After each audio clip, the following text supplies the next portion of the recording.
কথাতেই আছে, যারা বিজ্ঞান নিয়ে পড়াশোনা করে তারা ধর্মকে নাস্তিক বলে মনে করে, আবার যারা প্রকৃত বিজ্ঞানী তারা ধর্মকে বিশ্বাস করে এবং মন প্রাণ দিয়ে মানে। সম্প্রতি বিজ্ঞানী সুনিতা উইলিয়ামস দীর্ঘ 9 মাস মহাকাশে কাটিয়ে দেশে ফিরেছেন।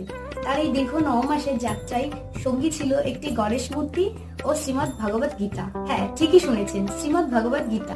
সুনিতা দেবী আরো বলেছেন, এই ধর্মগ্রন্থ ও ধর্মীয় প্রতীক তাকে মানসিক শান্তি যোগায় ও নিজের লক্ষ্যের প্রতি আরো মনোনিবেশ করতে শক্তি যোগায়। যেখানে আমাদের মতো মূর্খ গণ্ড অজ্ঞ ব্যক্তিরা যেখানে এই ভারত ভূমিতে জন্মগ্রহণ করার পরও ধর্মকে শুধুমাত্র কাল্পনিক গল্পের রূপ দেয়, সেখানে সুনিতা দেবী সারা মহাবিশ্বকে দেখিয়ে দিয়েছেন আমাদের এই সনাতন ধর্ম কতটা শক্তিশালী এবং প্রত্যেককে বুঝিয়ে দিয়েছেন শ্রীমদ্ ভগবত গীতা পাঠ করাই আমাদের পরম কর্তব্য। তিনি প্রমাণ করে দিয়েছেন, যেখানে ধর্ম সেখানেই বিজ্ঞান, আর যেখানে বিজ্ঞান সেখানেই ধর্ম। হরে কৃষ্ণ, রাধে রাধে।